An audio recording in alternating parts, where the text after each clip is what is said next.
back to WJMMB with your boy Jer Bear. And your boy JW. And this is, yes sir. Welcome back to another episode of Blerd Survival Guide. And Jay, how's the weather out there today? I'm telling you, Jeremy, it's cold and frosty over here because you heard them icy beats. Oh, you feel me? That was once again the Blerd Boys with the Blerd Survival Guide Remix Season 2. And if you aren't getting hyped to that track, then you're doing something wrong. Welcome back. Welcome back, everybody. Welcome back, guys. Welcome back. It's another episode of Blerd Survival Guide. One of our friends said that we had mad radio energy, so we wanted to bring that to the live stream today. Coming at you live, but not really because this podcast comes out on Tuesdays and we record on Sunday, but it's live on now. Tuesday.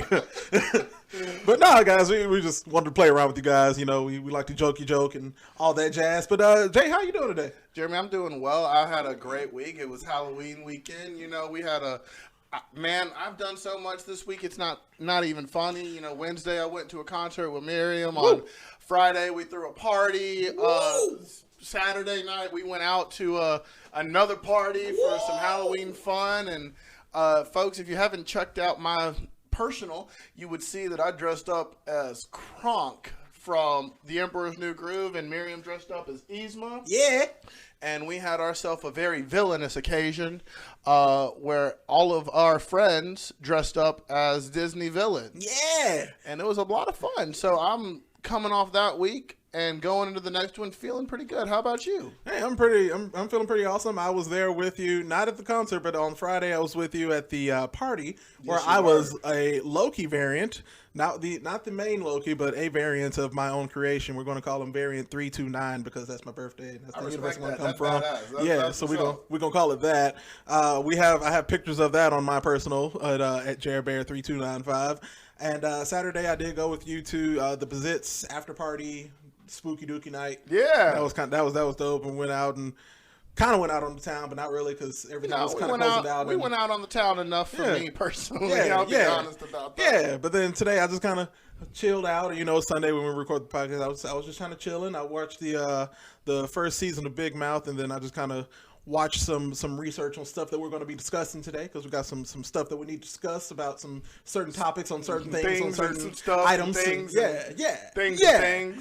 But other than that, it's been a pretty good week. With me doing that this whole weekend. You didn't have to go to work this week. Exactly. That obviously meant that I did take the weekend off because I was going to celebrate this as you should holiday of mine, as you deserve to. Indeed, and yeah, it was very beautiful, and I'm prepared to go back to work as to much of my chagrin. But you know, you gotta make money sometimes. Yeah, until I can do this full time. But there you go. Other than that, let's hop into this episode. What are we discussing today? You know, you and I have really kind of touched on this topic in bits and pieces. Yeah, but you and I were really curious about how or if anime has gone mainstream, or is. I mean, you know, there are so many animes out here that you and I have explored, or I've tried to introduce you to, or you know, I heard about a new one last night or the other night at the party. At the party, and I'm really looking forward to checking it out. But I mean, once it comes out, because it's originally a manga.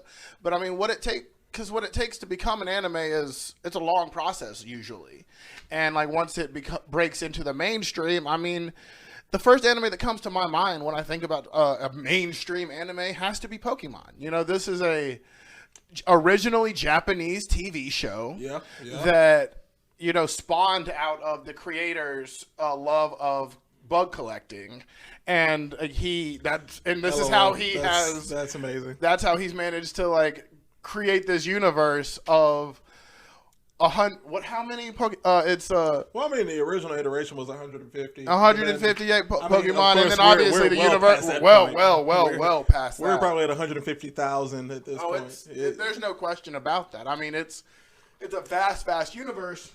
What's interesting is that they can keep creating, I wouldn't say original names, but they just still create these unique names for these Pokemon.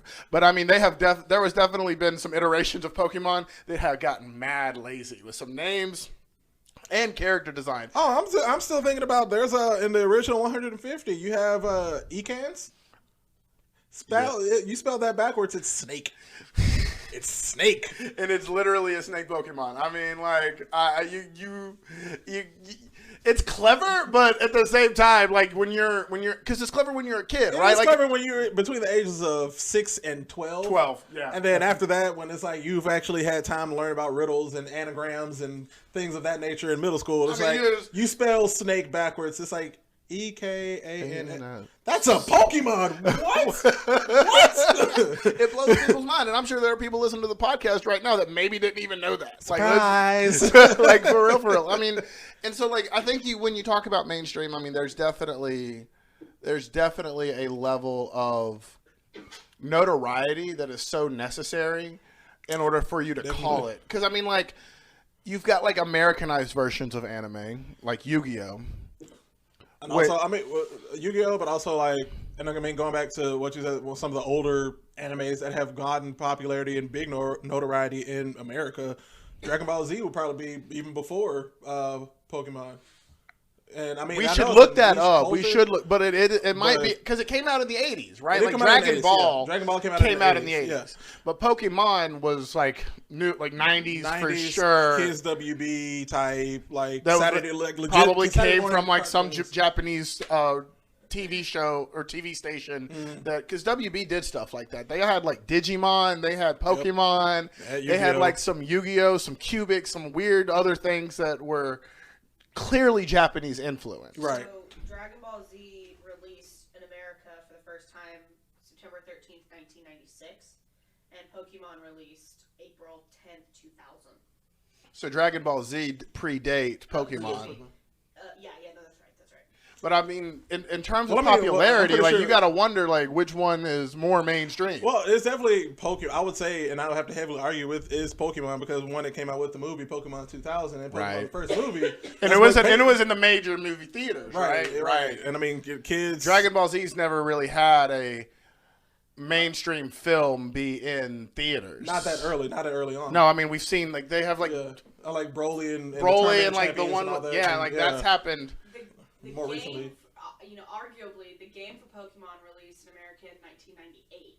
So, like, arguably because there was the Nintendo game in America before it aired as a show, that made it mainstream once it aired. Because it was a game before it was a video game before it was an anime or quote unquote anime. In America at least, I know. Well, the game dubs and everything. Because the dubbing can take, apparently what I've researched and found out before we got on the episode today, that dubbing takes about a little over a year for them to do before it gets to America. And that's a vital aspect of it becoming mainstream, arguably. Yeah. Like, I mean, at least in America. If it's a good enough dub, that's what's going to grasp people's attention. It's like, for sure. If you can get that emotion out, the same type of emotion that you can get from the Japanese and Asian audiences, but in an American accent, that's what grabs. I know me personally. That's what grabbed me with My Hero Academia. Sure, I mean, sure. Their American, it's a good dub. Their dubbed is like amazing. I've cried over multiple episodes, and this is on the dub version, not the sub version. Which I mean, I still have cried over it because it's still. I mean, on both sides of the coin. As an empath, you feel that emotion evoked regardless of whatever language it's in. Right. So it works when you have a good enough dub that works on a different media of animation. Because I mean, you can have regular cartoons and still have that kind of lazy writing, lazy voice acting and everything, and you won't feel it. But if you do the same thing with the anime, it's just not going to work. And like if you have lazy acting and stuff on that, and people are in there just to get a check, that's what kind of loses that aspect of it becoming a mainstream. Well, that's where you might argue where like a lot of animes come to die. It's like it's a poor dub, right? Like you've got I mean, so like. Thinking back in the history of anime, I mean, I'm immediately drawn to, let's say, Digimon, Pokemon, Dragon Ball Z, and like Sailor Moon, right? Like, and Sailor Moon is vastly popular in America. Yep. However, you don't get the dub of Sailor Moon anymore. Like, it's not something that is like mass produced. They did come out with like a new season in 2017. They like revamped it and there are some dub available, but like the later seasons. The later seasons of the first iteration, you're not going to get in a dub. Oh, and I don't know if that is because of the lack of the appeal, basically because like, I mean, first and foremost, I'd argue that, and I mean, I don't know if this is the case, but it's marketed more toward young boys. like initially. Anime as a whole? Yeah. Okay. I mean, not anime as a whole, but like these these popular mainstream kind of animes, like you know, like, the way you worded it, I was thinking like Sailor Moon was like no, I mean anime. No, that's that. It gives 100% a female voice, but like at the same time, you have more young boys watching anime in America than you did at the time for young girls because of the way it's been released. Now that is largely changed.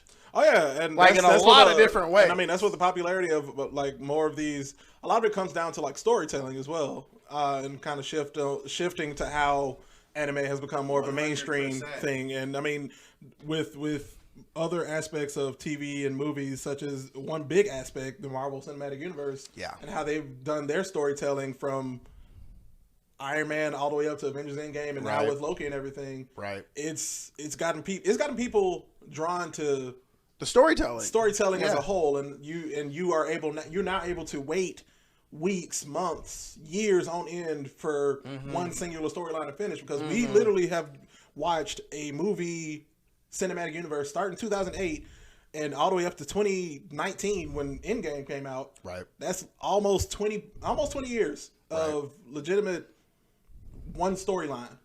Yeah, and that's essentially the same thing with Naruto. And Naruto was legitimately almost 22, 23 years of a solid story from beginning to end, and that's including Naruto, Shippuden, and all the movies included. Yeah, and me coming in late to the game with Naruto. It took me about a year and a half to actually do that, but there are other people, Jay included. Jay maybe not as much, but there are people like you and those who have watched it since the beginning have been watching it since 1999, all the way up to 2014 when it ended, and it was and they've taken the time to watch these shows weekly, watch the movies when they came out in the theaters, and I mean these were just a niche group of people, 100%, not like the masses coming out to see it. And you have to think about like what's caused it to really go mainstream, because like I mean, for me, I'm thinking, I mean now with the because we're honestly still at the advent of streaming. Like, there's no doubt about that. Like, we are still at the beginning stages of streaming. Like, these people we now have access to Crunchyroll. You're seeing the cross-platform sharing. Like, you're seeing it on Netflix. You're seeing it on Hulu. You're seeing it on HBO Max has like great animes that are very expensive like to make, and you see it visually because they're stunning. Yeah. And I mean for HBO to pick up an anime, which like I mean that's thinking about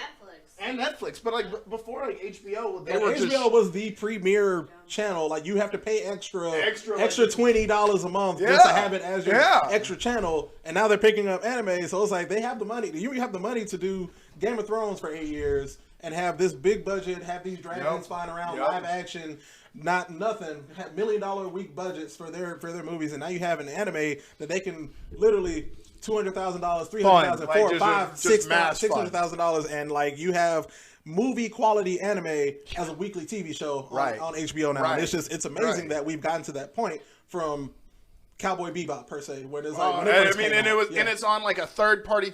It's like on a section of time TV show, right? Like, I mean, like you have to tune in on Fridays at 8 p.m. from 8:30 to like 2 a.m. on Toonami, in order to view this, because it's not a part. I mean, you had before that you maybe had Pokemon, and that was it. Like that was really it. Maybe Digimon on a Saturday morning. It was a Pokemon and Digimon. Those were the two like competing for like kids attention and toys. Yeah, because that's the big thing. That was the other. Do you remember Beyblade? Oh yeah, bro, Beyblade was fire. Like it was a completely Japanese inspired TV show, right? Like I mean, I'm not sure if it was created in Japan. I wouldn't be surprised if it was like somewhat both, right? Like you have like an American team it's like that Netflix documentary show that we watched. It's the toys that made us. I mean, exactly. Like Power Rangers. It was released in Japan originally. So the toy was originated in Japan.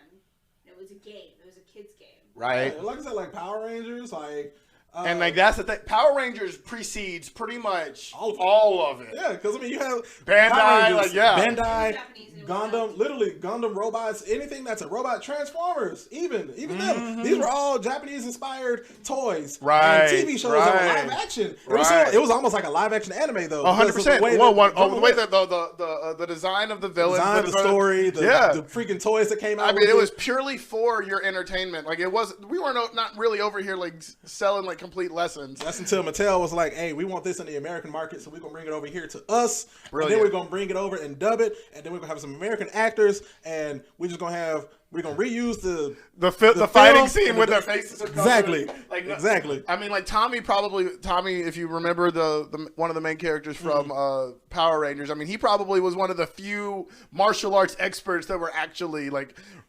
recorded doing martial arts without their helmet, right? Like everybody else is like, "Hooga!" And it's just like a dubbing, basic punch. They're dubbing in the background or over voice dubbing from After Effects and things like that. Miriam has a theory. What's up? I have a theory about why anime is so mainstream now in America. Yeah. Lay it on us. I think one, Miyazaki opened that door. Okay. And the dubbings of Miyazaki, but also the nostalgia for drawn cartoon. Because we're not getting that anymore. We really aren't. It's computer generated. Generated, and now anime has elements. Sure. Like Demon Slayer. Right. But I think the majority, and especially like our generation and the generation below us, is seeking that nostalgia, and anime gives it to them. You know, and like the dual incorporate. You bring up Demon Slayer, which is collectively one of our favorite animes at Blerd Survival Guide. I mean, it's an absolutely beautiful story that takes all the good from anime and like puts it into this TV show. And also the spread of K-pop. 100% opens that door even further to East Asian culture as a whole, which includes a huge part of that is anime. Oh, 100%. 100%. So those things all together. You know, there are people out there that say that Naruto's Korean. Wow. They don't necessarily. They don't think. I mean, yes, it's a Japanese TV show, right? But like when a Korean watches Naruto, I've talked to people, and they're like, yeah, because it's the blonde hair look. You know, he's like this Japanese guy, or quote unquote Japanese outcast. That might be potentially Korean, because like that's like the style within North or South Korea.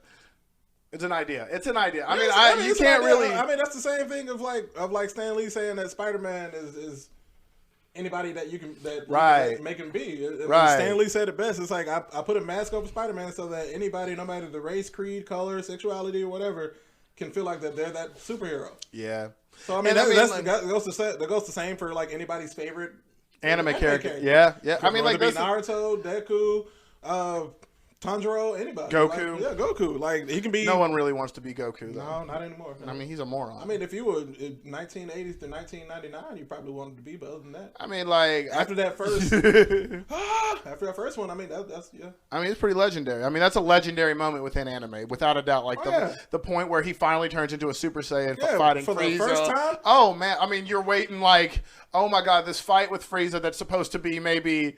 Like 15 minutes. It's supposed to be 15 minutes, and I'm pretty sure it's a record for how long like that moment is in the anime books. I'm pretty sure one of the few... it's like a 50 episode to maybe 80 episode arc. That's what I'm saying. It's so iconic because it's been parodied to the point that like you have people of non-anime culture or like that have really that's never even known it. But you know who Goku is. You know who Goku is. You know that anime. You know that moment in any TV show that like. A lot of people base anime off that one moment in anime history because they think all anime is literally two people standing in a field for pan for literally 3 seasons doing one thing and like maybe saying 15 words max, but the rest of it screaming. I mean, like the thing about it reflects the storytelling element. Like you tuned in every single week. Oh god, yeah. It really has. And I mean, I think that really speaks to how it's become mainstream. I mean, it's changed from literally, like we just said, it's changed from them standing in the field for 50 to 80 episodes to an entire war happening in 50 to 80 episodes with Naruto. Which is just, I mean, infinitely better. Yes. Infinitely better than just watching your two main characters, your protagonist and antagonist, across the screen from each other. And I mean, like, in the manga it goes faster. So like Of course. maybe when you're a kid, you're like, okay, maybe I should just read the manga so I can get through this faster. And I've done that. Like I did that with Boruto because I was like, all right, the manga's out. Like I want to read the manga. Now the manga is kind of like, I mean, it's pretty closely tied to the anime. Which, if you don't know what manga is, it's the written form of anime, which happens prior to it being animated, the animated cartoon being released. Yeah. I mean. That's kind of what a lot of people have done in order also for it to become mainstream, right? Like there's this need to finish the story. Oh, yeah, like if you are at a point where it's just like I need this now. I need this to be faster. I don't know what's with Demon Slayer, but I mean I know they haven't really. I don't know if they're caught up with they are caught up with the manga. I just haven't watched or read it. You know what I would recommend you reading? The My Hero manga, because the My Hero manga I have heard like great things. I've heard small pieces where it is. I mean, Deku has gone much further in his development of like mastering One for All Oh my God. In the manga that like you don't even know about yet. Ooh. Like it is.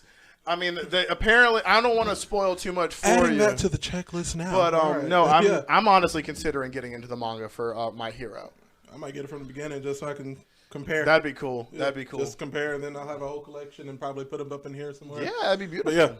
But yeah, no, it definitely. Manga is a strong factor of course it's a strong factor when it comes to anime because we wouldn't have anime without manga. Not at all. Not even a little, man. And I mean, you do have some original anime that doesn't have manga with it. The manga is tied and post-anime. And personally, I think that's something wrong with that. I mean, like there's Pokemon, which I don't think has a manga anymore. I'm pretty sure that like Digimon maybe didn't even at that point either. I think those two were mainly focused on like the toys. Selling the toys, right? Selling the video games. Mm-hmm. Toys and video games. I think that's all they really focused on. And I mean, when you do that, I think that I mean... That's what a lot of early anime and manga a lot of early anime that was aimed towards kids was really for. It wasn't really a manga. It was more towards... It wasn't a toy. That's why we have a new Pokemon each week. It's so we can sell a new toy that week. Right. And that's the same with like Digimon. That's the same with like Yu-Gi-Oh! When they brought out new cards. Oh, bro, I played that game. I loved that game. I had a small collection. I grew up going to like Saturday morning things at Books A Million, like where I would play this game with grown adults. Jay was legit. I mean, like I had weeby friends like from the get go. I see you, my boy. My boy. It was definitely a fun thing that me and my friend William did. Like we would hit me, and this man like was infinitely better at this game than I was. I never was really good at it. Like I couldn't. The idea about strategizing with this card game was a little bit above my head. Like I was just trying to like power through people with like the most powerful monsters. Like. And like put my blue eyes white dragon down. I'm gonna crush you right now, boy. Right. And then like when they got into like more rules about the game, I was like, this is frustrating. I just wanted to put down my power card and like be over with. That's it. Right. Like let me play this OP card and take out your life points immediately. That's all I want. I want you down to the 0, and I made a 5,000. That's all I want. Exactly. Well, you know the game originally started with 10,000 life points, and then they moved it to 5,000 life points. It's a lot. It's a whole. I mean the whole transition of the game, the rules of that game. I mean they tried to like mimic a lot of like Magic the Gathering, which was like a whole other thing entirely. Like that's Dungeons and Dragons with cards. That's all I'm gonna say. That's a lot. I don't want to get into that. No, but I digress on the video games. But you know what I noticed when you were talking about how they marketed to children, the expansion to include adults in that is the other part of the reason why it's gone so mainstream.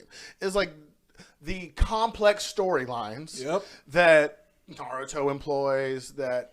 You know, Dragon Ball Z never employed. It's a lot of mature content and not mature. And a lot of it goes over your head when you're a kid. Yeah, but like mature as in like you need to be at a certain age level to understand what's happening in a lot of these stories.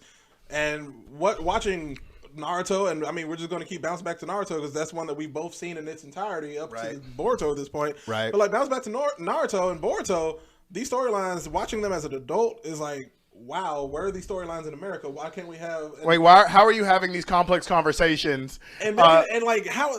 I want to be in a writer's room when you're writing a new episode. Like if back then, it was like a writer's room in Naruto. I want to see how Gaara did his speech. Like how did they write that speech? Who gave them the inspiration to write that specific speech? Who gave whoever was the head writer for Naruto when he like write his speeches about him being himself and having to be an outcast and coming in? And I mean, like the storyboarding, the massive storyboarding that had to go into Naruto prior to like the final release. I mean, I can't even. It's hard for me to even imagine because like there's so many linkages that are intergenerational, and like you're also just like, so caught up in this like military industrial complex that you don't even know when you're watching is a military industrial complex. That's impacting like a emperor or a feudal ship, if you will. That's like. It's just over your head. Like you're just over here like, holy crap, there's politics in Naruto that you didn't even notice. You just thought you were focused on ninja fighting. And exactly. How to do the hand signs and everything. That's all you were focused on. I mean, it's so caught up in like the minute details of like the characters, like in their development. You're not really paying attention to the overarching story. So why are these feudal lords fighting? Why does Orochimaru want to do this? Why are we trying to overthrow governments? Right. Like why do the Akatsuki exist? Like all of these people. And it's one of those where you grew up wanting to be Naruto, but you are Sasuke / Itachi. Yeah, I'm trying to be Itachi. Exactly. I'm not gonna lie about that one. Yeah, because of his morals, like you learn that he did what he did to protect himself, his village, everything, and it's like the ninja world, like the ninja world. Like he is a vital part of why Naruto is Naruto. Oh, 100%, 1000%, bro. And I mean, like. All that to say is, I mean, these shows, I think, are becoming mainstream or are mainstream already because of the lessons that they impart, because of the high-level storytelling that can be simplified to a degree that an 8-year-old can appreciate it. And then, like, when you come back and rewatch it for honestly the pure purposes of nostalgia, and then you find other deeper storylines in it, I mean, like, there's nothing better within a cartoon, or really nothing better within a TV show. I guess all that to say, my final spiel before we go to break and hear a word from our sponsor. Anime is, to answer the question, has anime gone mainstream? Not yet, but we are on the way. I hear you. That's the short answer. And that's hard for me to like take in because honestly, like as a person that has, I mean, consumed so much anime and so much manga, like I mean.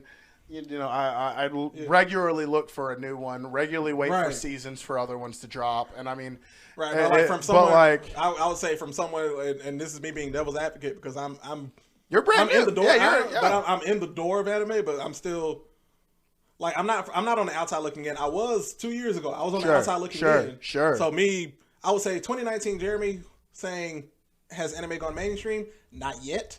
2021, it's on the way. I respect that. I completely respect that. Just one small facet before we go on break. I would say when I was at the Alabama Comic Con. Right, you were there. Small story, yeah. And I mean, it's packed, but it was packed with people who have watched anime, who's into it, who's full cosplay. Out of the 3,000 people that were there, right? I would say I was the one of 100, which is still a smattering of people that wasn't in cosplay, that wasn't like fully invested in it. So that's what I'm saying. It's growing, but we're not there. You know why I can agree with you? Because we are not at the level of Marvel and DC universes. Exactly. I mean, like that's international. Exactly. It's I mean, world renowned. I mean, like you're getting good live action iterations. Good live action iterations. We're not getting DBZ evolution ever again. Nah, and I mean, like you're not seeing any kind of like effort to turn a Naruto into a live action series, or you've seen an effort for Death Note to have a live action series, which was bitch made. Yep. And then you have you've shown me trailers that people have made on YouTube to create a live action Naruto movie that looks pretty cool, like if it was to ever get fully funded. So like the fact that it is not on the same level as the Marvel DC universe then that tells me that we are on the way. You're right. But we're not there yet. We can go on and on. Always can go on and on. And what we're going to do now is take a quick break. You're going to hear a word from our sponsor, Anchor, and then we will be right back with the weekly Blerd. We'll be right back, guys.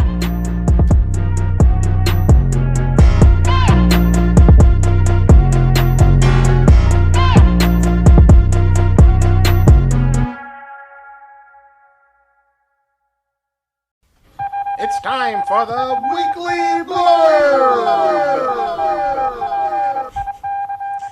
And we're high in the sky at WJMMB. We are here live with your boys, Jerry Bear 3295 and JW0283. We're Welcome back. We're back with the weekly blurb. It is Jeremy's turn to go first. So Jeremy, you're gonna go first. Thanks, Jeremy.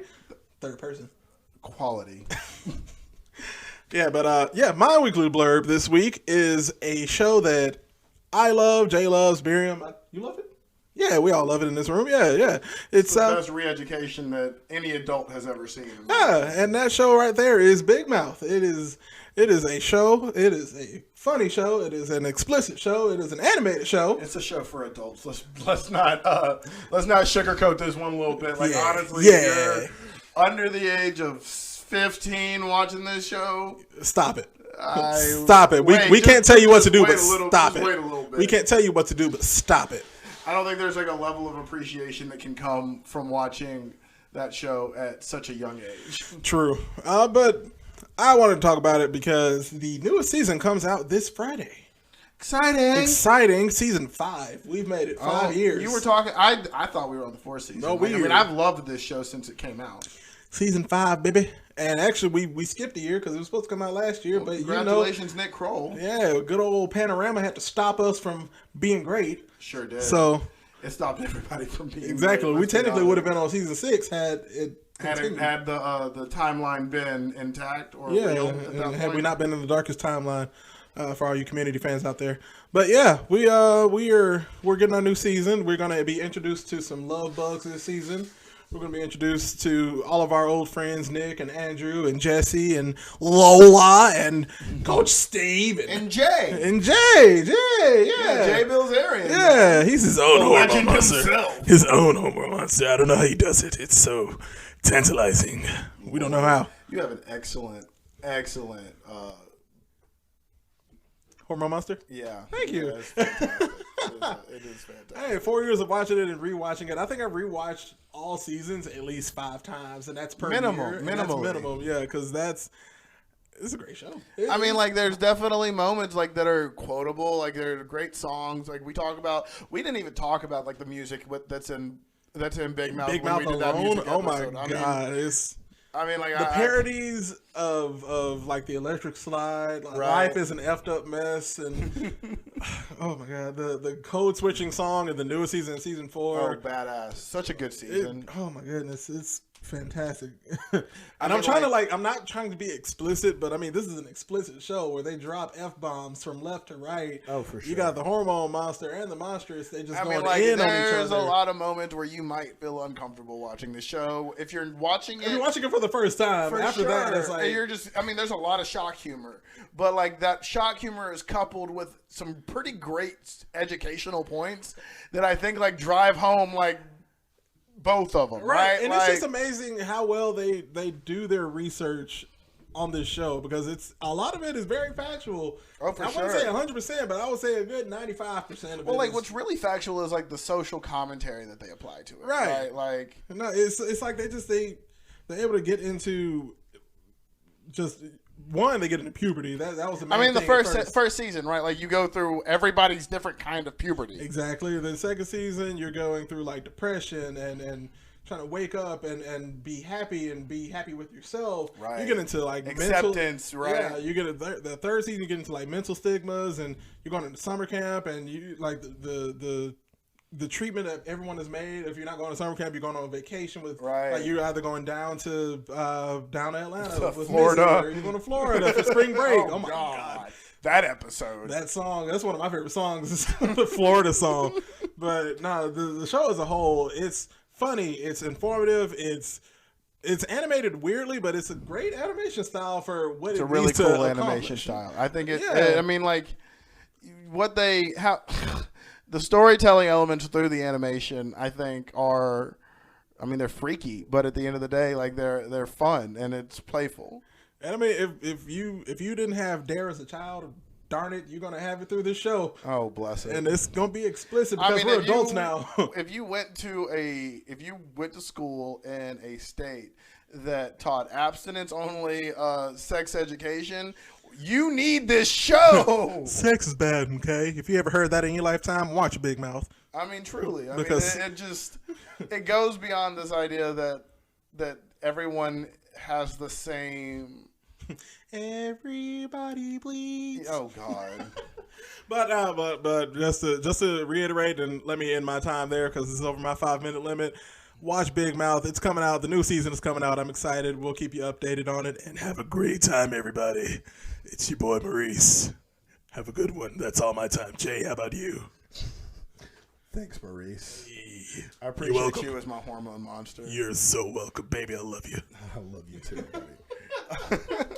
I am happy to talk about a feature Netflix television show that has recently come out and has really taken the animation world by storm, mostly because I think of its creative storytelling and like the fun and the real world implications of it, which is the TV show Inside Job. Ooh. This show, The show for conspiracy theories on conspiracy theories. I mean, it's Hashtag Cognito Inc. so good. It's so good. It stars Lizzie Kaplan, which if you don't know who she is, she played Janice Ian in Mean Girls. First of all, shaming you for not knowing Lizzie Kaplan because she's a great actress. She truly is. It's got Clark Duke, who plays in a handful of like stoner films. I mean, Hot Tub Time Machine, he's like the young guy in that. Yeah. He's in The Office on the later season. Uh-huh. I'm trying to think real quick.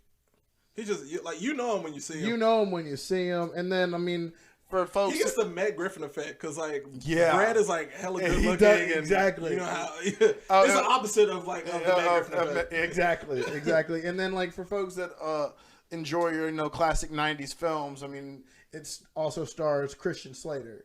And, I mean, these are a character trio that I don't think has ever worked together before, to the best of my knowledge, but... I haven't seen it. Honestly, what they've managed to produce is pure comedy gold, like in comedy magic. It's taking a lot of things that may or may not be true that we're all not too sure about. Deep state is real. The earth is flat. There's monsters in the earth. It's actually hollow. We need to believe all of it, man. Believe it all. Open your third eye. And it calls attention to them, and it makes fun of them, and it I mean, I truly believe that there is a deep state, and it kind of makes fun of the what do you call it? The Illuminati. It makes fun of them. Oh, yeah, they're the upper management. It's the Illuminati. Yeah, and exactly. It says, and in the first episode, there's a whole scene where or a very short scene where they're explaining how the weather is controlled. It's just all these different kinds of things that I think are fun to explore. As theories or as conspiracy theories, whatever. I'll let you know now, all of your favorite celebrities are lizard people. I'm just letting you know that right now. Every single one of them. It's true. And a handful of senators even. You feel me? It's a crazy show, man. I've watched it through... I finished it. Yeah, I finished it the other night. And I was highly impressed with it. I think that, it's got the animation style of Rick and Morty. It's got the writing style of, South Park meets...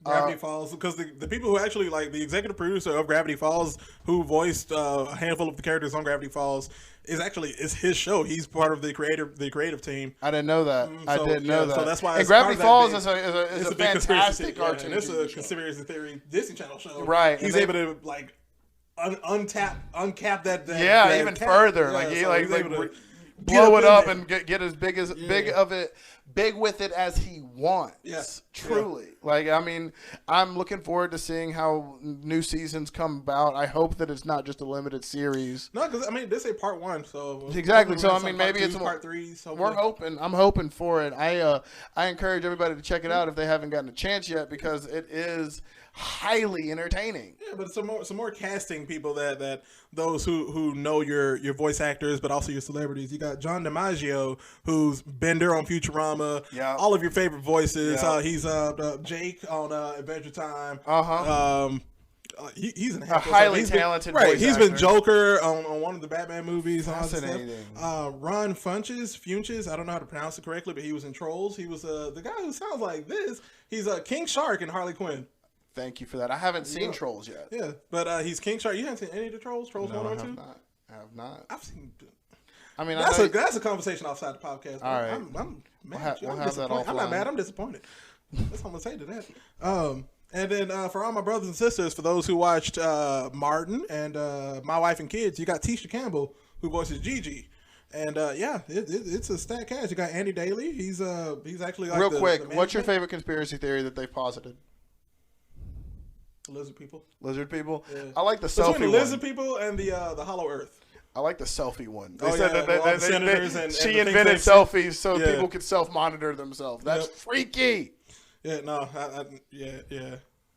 Lizard people. But anyway, that's my time, and I hope you guys enjoy the show. I hope you guys enjoyed the podcast episode. Remember, you can like, follow, and share this podcast from Spotify and Instagram. You can follow us on Instagram as well at Blerd Survival Guide.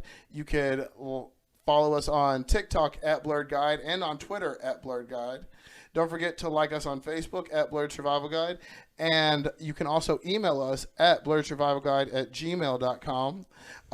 And you can also follow us on our personal. So mine is at jdub0283. And I am at jbear3295. Don't forget, you can now shop with us too on Redbubble. Find all our stuff. You can search Blerd Survival Guide on Redbubble. And you can help Until support next us. time. Until next time, Keep surviving, everybody. Listen to the theme song. Two guys, two mics, our producer. Step into the spotlight, survival is troopers. Come and take a seat with the combo we provide. Every Tuesday, it's the Blerd Survival Guide. Two guys, two mics, our producer. Step into the spotlight, survival is troopers. Come and take a seat with the combo we provide. Every Tuesday, it's the Blerd Survival Guide.